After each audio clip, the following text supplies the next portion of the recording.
So what's going on, guys? Thank you so much for watching, and today, as you can see from the title, is a very exclusive video as Modern Warfare is here. I have exclusive campaign gameplay details to share with you all. Because last week I was kindly flown by Activision to Los Angeles to Infinity Ward to see Modern Warfare for myself. I went in there knowing nothing and came out extremely excited, and I'm going to share everything I learned with you today. If you haven't seen the reveal trailer already, then you must watch it right now by clicking the link down below. We're going even deeper than that to talk about 2 single-player missions, including the gameplay, the weapons, how the game looks, feels, all the technical changes happening in the game, and just a lot of things. So get comfy and make sure you watch all throughout. And if you're excited for Modern Warfare, just spend 2 seconds out of your day to click that thumbs up button. It really helps me out and is super important. And I did fly like 20 hours in total to get you this information, so spending 1 second to click that thumbs up would be awesome. And for all your future Modern Warfare content, just hit that subscribe button. So let's dive right in with the single player gameplay details. I'm going to break this video down a lot, where we're going to be talking about the basic backgrounds of Modern Warfare. We're then going to go straight into both campaign missions that I saw, and then get super technical and in depth on what they've changed within the game's mechanics, with the engine, with the sound, visually, how the heck does this game look so good, and as well as giving my impressions of each campaign mission as I'm explaining it. So hopefully you all enjoy this. But why is this Modern Warfare? Why is it not Modern Warfare 4? Well, both the campaign gameplay director and studio narrative director spoke a lot about the story of the game and the basis of what it is. So we were told explicitly this is not Modern Warfare 4. This is not a sequel to those games. They're trying to make an authentic, gritty, and relatable game, and they want to do things that have never been done in video games before. And the reason this is a reboot and not a Modern Warfare 4 is that if you think back to the ending of Modern Warfare 3, Russia had invaded the US, nukes had gone off, there were no relatable, realistic stakes left in the world that we can relate to because those have not actually happened yet. And they want to make the game fully relatable and realistic by really trying to represent the world that we live in today in war video game form. They talk about stuff like ripped from the headlines, where scenarios and events that you could easily have seen on TV, on the news, are things that are happening in the game. They feel it's really important to make a game that feels relevant to the world we live in so that it feels more realistic. But as this is Modern Warfare, of course, they haven't thrown everything out. Straight away, you see Captain Price in the trailer. He's back and is the quintessential Captain Price, who does everything you would imagine him to do, but he's not slave to all the events of the first trilogy. Now, that probably confuses you a little bit because you're like, Captain Price is back, but it's not the Modern Warfare trilogy. How does this work? We're going to jump into that in a moment. But as storytellers, they just want players to have a strong emotion towards the story. If you remember back to the original Modern Warfare with the AC-130 mission, or even No Russian, you're gunning down helpless civilians for no reason at all. And this stuck with the campaign gameplay director because you'd see similar stuff on the news and online, and it wouldn't hit home, is that you're killing people who have no chance of killing you. And the social commentary has always been in the DNA of Modern Warfare, that war is messy, and it's not just a hero story of people winning, that there is moral complexity and losses, and they want to continue that with this game. So now into the single player. Well, we were shown 2 parts of 2 different missions, all on PlayStation 4, and visually this blew me away. I'm sure in the trailer you can see how good graphically this game looks, but I just have to reiterate how incredibly lifelike this game looks. It really looks like a next-gen Call of Duty game, and it blew my socks off. The fact that since COD 4 the actual engine hasn't changed, it's just been modified a lot, is crazy to me that they have gone this far. But kicking off that single player gameplay info, we play as 2 different characters. One is with Captain Price, and the other is we play as a female character called Farah, who fights alongside her brother Hadil as rebel Middle Eastern freedom fighters. Definitely a first for Call of Duty to play like half of this game as a female character who's a Middle Eastern freedom fighter. We'll talk about that in a bit, but we're going to talk about the Captain Price stuff first. Now, obvious disclaimer before we jump in, I don't have the gameplay on screen to go with what I'm talking about because this gameplay is not being seen anywhere else outside of the presentation, but I can at least talk about it. So the first mission we saw took place in central London in Piccadilly Circus, and then at a townhouse in North London very shortly after. So the campaign gameplay starts with a pan of a busy side street near Piccadilly Circus in London. There's designer shops surrounding both sides of the road, there's parked vehicles sprawled on either side, and there's dozens of members of public running frantically because no one knows what's about to happen. There's a car that drives drives down from the distance towards the camera and stops at the back window. The window rolls down to reveal Sergeant Kyle, who's the counter-terrorism officer. Now, Sergeant Kyle is working alongside Captain Price here to try and stop this terrorist attack from happening, as they do have some prior intel. They have a little discussion over walkie-talkie where Captain Price talks about the threat level, the amount of attackers, and the lack of sniper support when trying to combat this currently unknown threat. It is absolute classic Modern Warfare sounding conversation with Captain Price here, which I'm super happy to hear about. Now, as the police trying to tackle these suspicious targets happening in the background, chaos ensues with detonations happening right behind them, with multiple at Piccadilly Circus. And for a brief few seconds, we begin first-person gameplay where you see the illuminated advertising signs of Piccadilly Circus. There's cars left on roads with just smoke coming out of them, civilians running around everywhere, and a brief 1 to 2 second encounter with a suspected attacker. It's straight away apparent here how lifelike the graphics look, and even though that this mission is set mostly at nighttime, it's still incredibly lit with the illuminated Piccadilly Circus signs, the sound of the guns as well in this game, and the actual visual animation on when you're shooting them. They look more realistic as guns than they ever have before, with crazy muzzle flash, really realistic recoil, the sound of the bullets like echoing throughout the entire level. Like, the attention to detail here is immense, even though we only saw this for a brief moment, and I'm sure when you actually play the mission you'll be in this space for a lot longer. But it goes black, and then we enter those classic Modern Warfare loading videos where we see what exactly is happening now, and Captain Price is discussing that with prior intel they have located the group responsible for the attack to a townhouse in North London, but they advise that there may be civilians within the townhouse, so be careful who we shoot.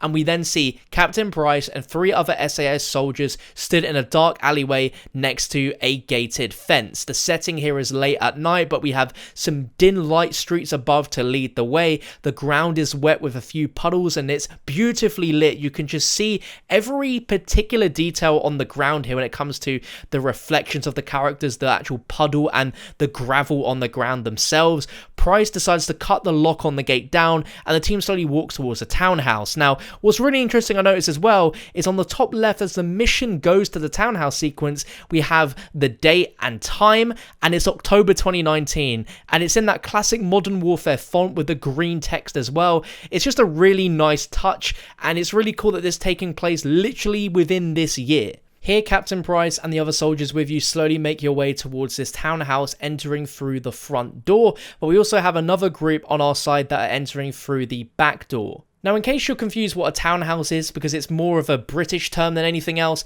it's essentially a detached home that is attached in a multi-unit complex. So it has a little bit of space between other houses, but it's not completely in its own thing. But as we enter through this really narrow door, we're in this really dark house. There's only one light that is on in the downstairs dining room, as the rest of the house is in pitch black. A conversation can be heard in the front room between a few attackers who argue that the operation failed. They're sat around this fairly sized dining table with a low hanging light bulb above of them. Captain Price gives the command to drop him, and we shoot the light down from the ceiling, which startles the two, and then we take them out quickly with an assault rifle. Now, obviously now the whole house is completely pitch black, so we enter night vision goggles mode. And the moment we enter night vision goggles, it's apparent how incredibly lifelike the mission is. The graphics on this game, as you can tell, are amazing, and in night vision it blew me away because it looked more like a real live action movie than it did to a video game. It is phenomenal. The animations as well of the soldiers, when it comes to their facial animations, the way their bodies move, it is unbelievable how real this looks. The sound of the bullets being fired from that assault rifle as well, when taking out the two in the dining room, you hear the bullets like literally drop and roll on the ground. There is multiple layers of atmosphere added in here just to enhance the realism, such as dust, which is dynamically reflecting off the light in the room before we enter night vision. And what's even more interesting is we get given the option in the townhouse if you want to kill the lights or if you want to go in guns blazing without night vision. And what's really cool is you get given the option if you want to kill the lights and do it that way. You don't have to.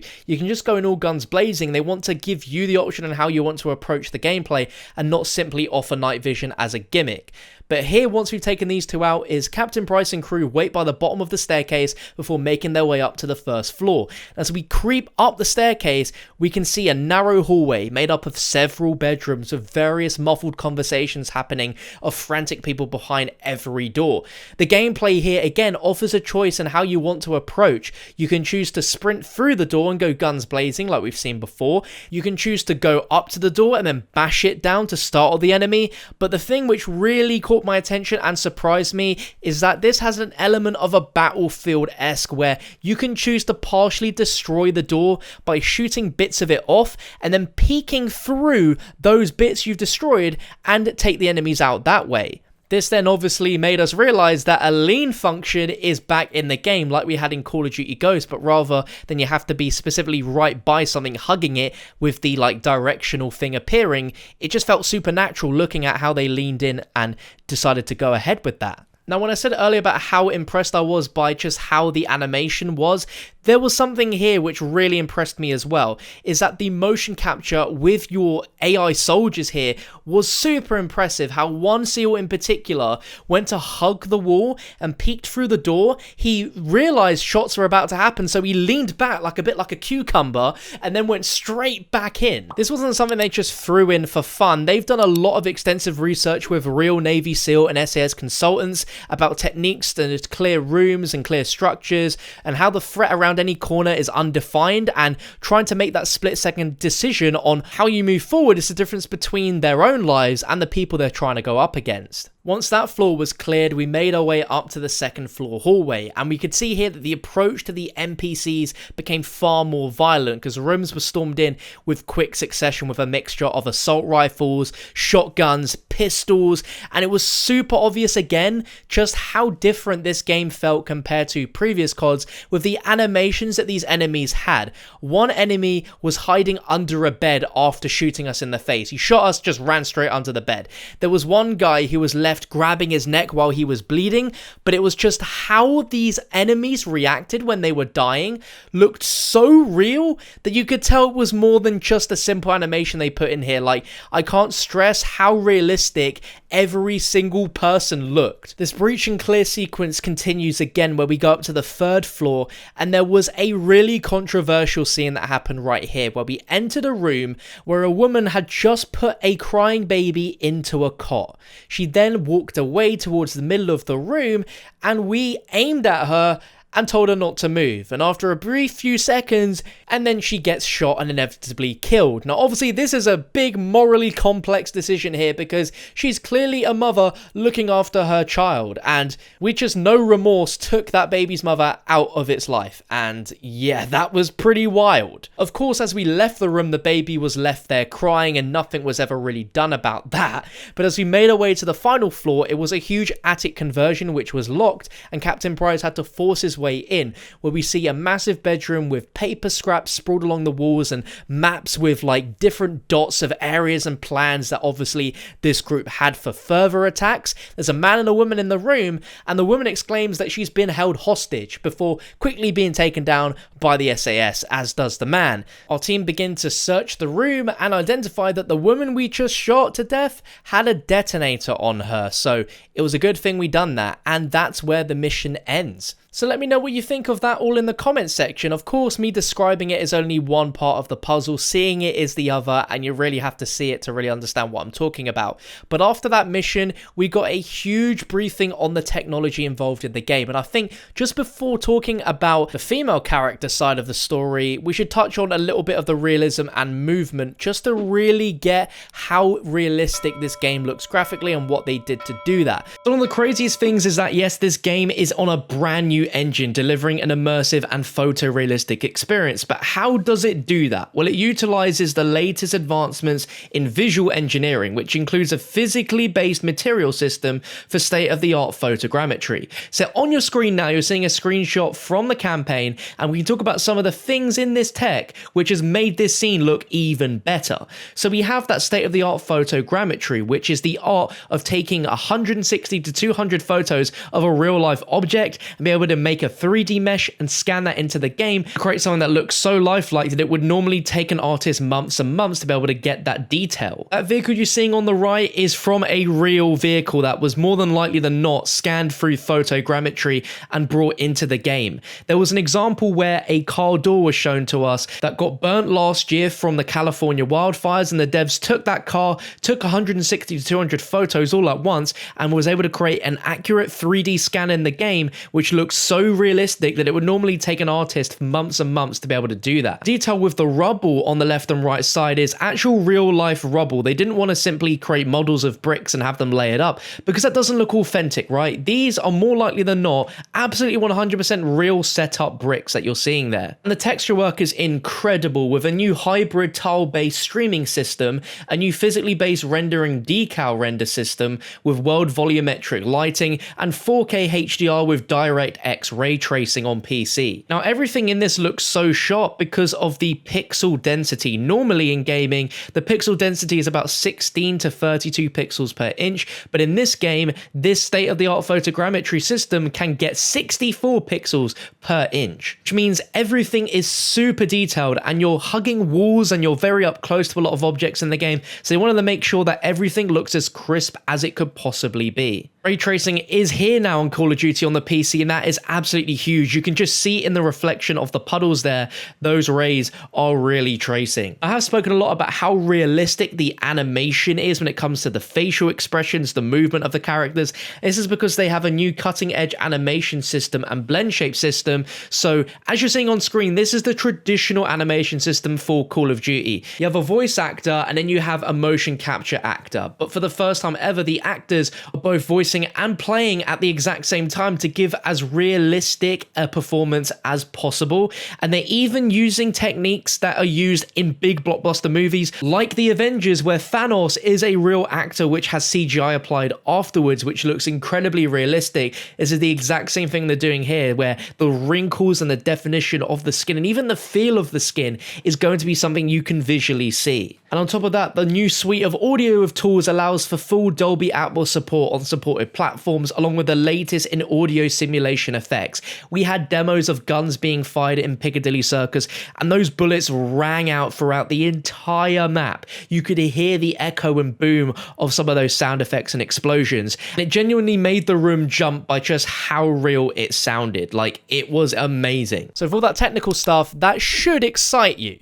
But we're now on to the other half of the story, which is the rebels. Now, the team were not only inspired by Hollywood films when it comes to the Captain Price SAS side of things, but also documentaries that show normal people being kept behind in war in the modern world and what their lives were like. So you fight alongside a rebel commander named Farah and her brother Hadil. The mission we saw is a flashback sequence where we see the events in their childhood that led to them becoming the warriors who fight alongside Captain Price in the modern day.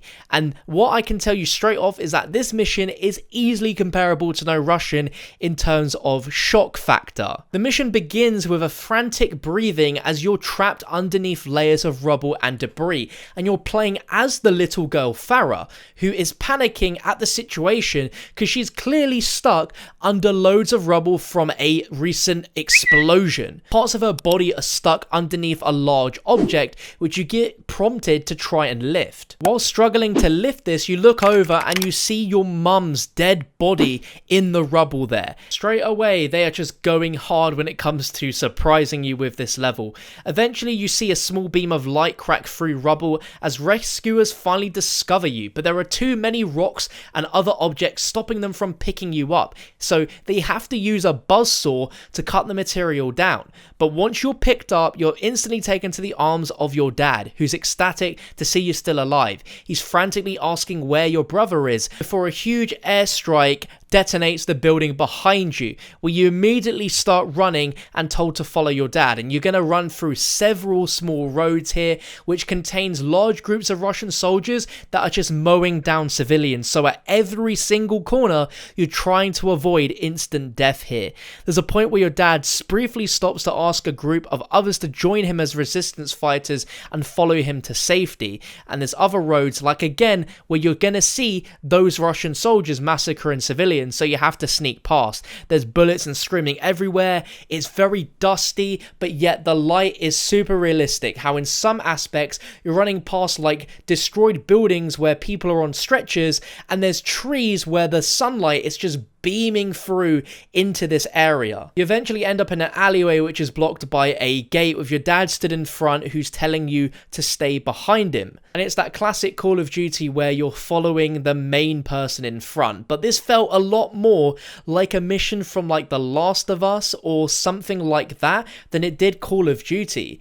Your dad says, go ahead, make sure it's safe, keep behind me, that's my girl. Do as I say and you'll be safe. They start moving and stop for a moment before scuttering around several corners in narrow alleyways with helicopters flying overhead, and eventually a car stops in front of them where they open the window and lets out a huge gas poison grenade attack. Everyone starts running frantically, you and your dad included, and you hurry into a nearby building which is your house. You shut the front door and you're greeted by your young brother Hadil, who runs straight towards you, who says, Papa, I heard the bombs. I closed the windows like you told me. Your dad says, good boy, we'll be safe from the gas for now. Now both of you hurry to the kitchen. Now leading towards that kitchen is a really narrow hallway with a cabinet which is propped up by the wall, and there's doors leading to various other rooms like your bedroom and a living room. You go into the kitchen and your dad gives a gas mask to your younger brother. Your brother asks where Mama is, and he has to very quickly brush off the fact she's not coming back and apologizes. And instantly there you feel for these kids because they are like 5-6 years old and they're living within this war-torn area and they have no idea what's just happened. And with that innocence, your younger brother asks your dad why are they doing this, and he replies that they think that his dad has helped the rebel fighters. He hands him a gas mask and a mobile phone is given to both your brother and yourself so you can contact your father. This moment is immediately interrupted by a Russian soldier who storms through the front door and locks it by the big lock at the top.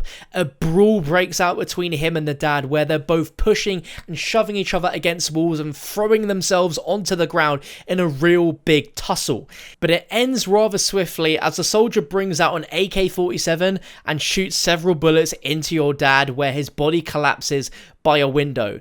At this point, your character has run and hidden under her bed, and you're the only one still in this house. Your little brother has ran away, and it's you and this soldier. That brief quiet moment of bliss with your father just reminded me of the sort of camaraderie you had in The Last of Us between Ellie and Joel. But with this soldier now looking for you, you have to sneak under your bed, and there's a series of small holes which are just small enough for you to creep through the walls into the different rooms of the house, and you have to go to the cabinet, pick up a screwdriver that's on top of the cabinet, and then creep your way to the soldier and stab him in the leg. This is brutal because you're like violently stabbing this guy in the leg, and he gets startled, starts shooting his gun in retaliation, and at some points does throw you to the ground before you run away and hide again.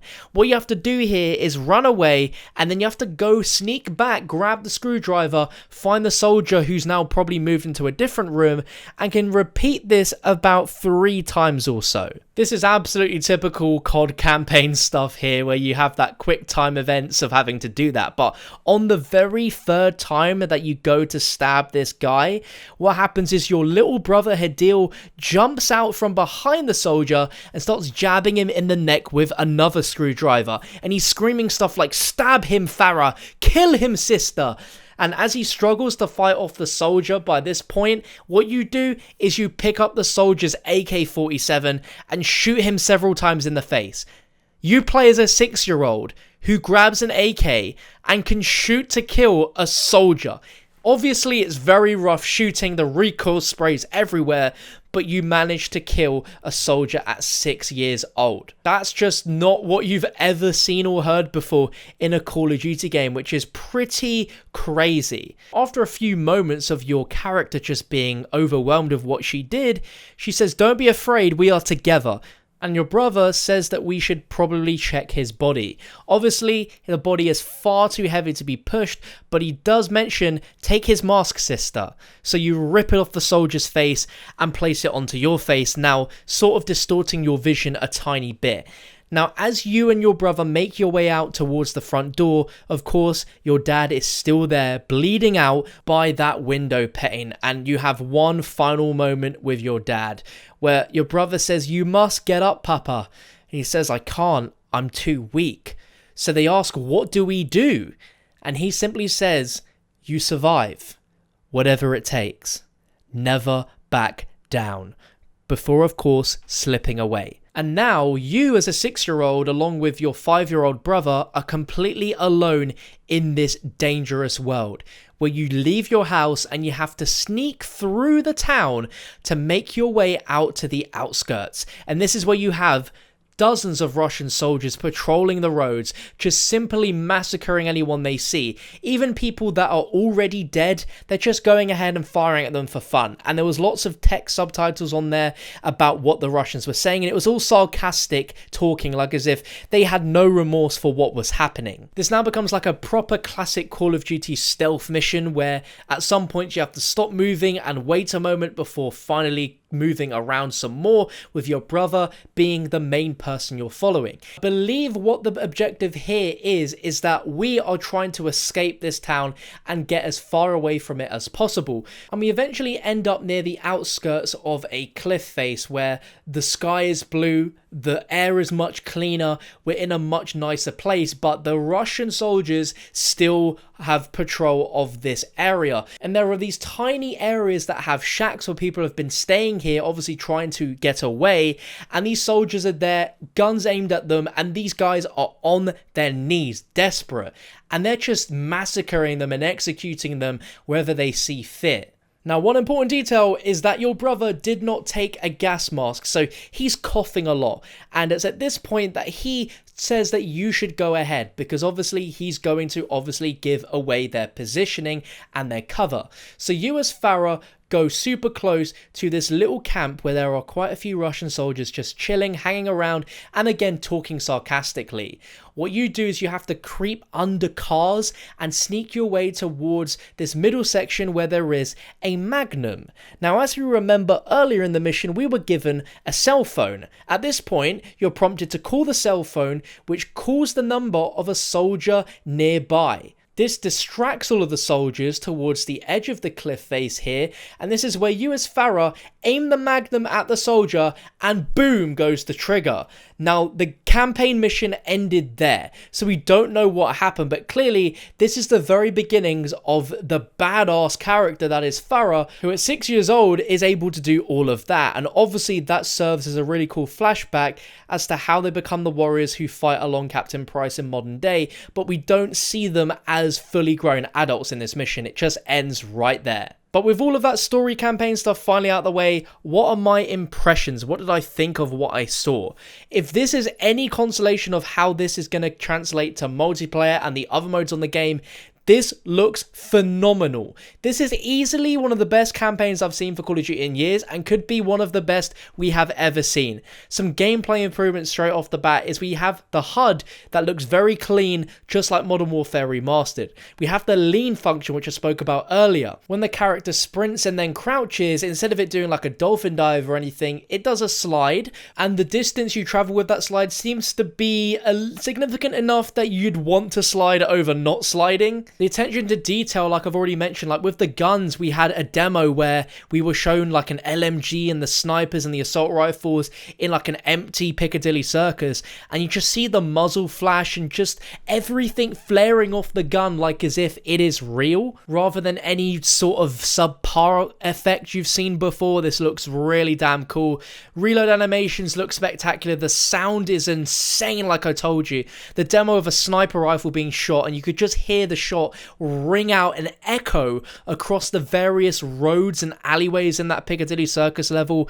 It's phenomenal. Seeing this campaign gameplay really made me reminisce on how Modern Warfare felt to play a campaign and be excited about it for once, because it genuinely feels cool to play and feels like a Call of Duty game should be. It really makes games like Black Ops 4 and the other various games we've had on PS4 and Xbox One look really cartoony and just subpar. That's how much of a leap this game looks and feels. But only time will tell how good that will reflect when it comes to the multiplayer side of things, because of course campaign is just one thing, but I can guarantee that this campaign is going to be one of the best we've ever seen.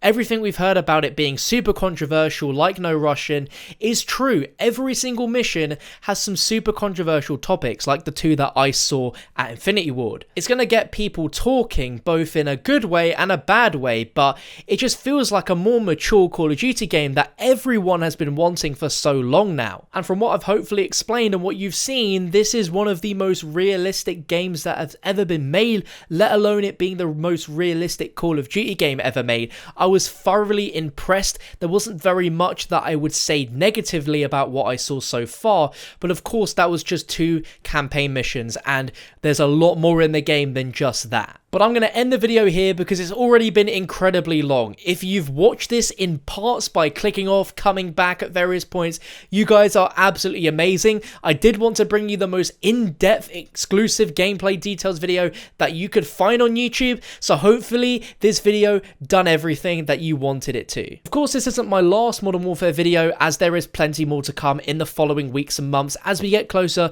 to that release in October. So if you want to stay up to date, then by all means, I highly advise you to click that subscribe button and turn on the notifications so you don't miss out on a future upload from myself. But thank you so much for watching, guys. If you got this far, give yourself a pat on the back. I would super appreciate it, and I'll catch you for another video very, very soon.